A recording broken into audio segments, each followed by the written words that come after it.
The reason for that is that money continues to come into this country. If international investors were so worried about the dollar, it wouldn't be at 100.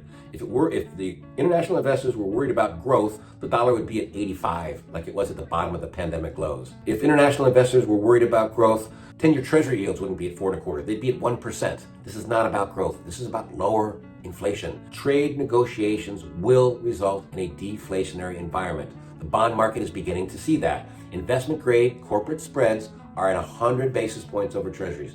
This is remarkably low, substantially below 5-year averages and 10-year averages, and much lower than pandemic lows and even when Putin invaded Ukraine. High yield spreads, they're at 360 basis points over treasuries. 2 weeks ago, they were at 450. And when Putin invaded Ukraine, they were at 600. In the pandemic, they were over 1,000. If this was about inflation and a collapsing economy, corporate bond spreads would be double, triple than they are here. So the bond market's telling you something that people should pay attention to, and that is that interest rates are coming down because investors see lower inflation ahead in the policies that are being propagated by the new administration.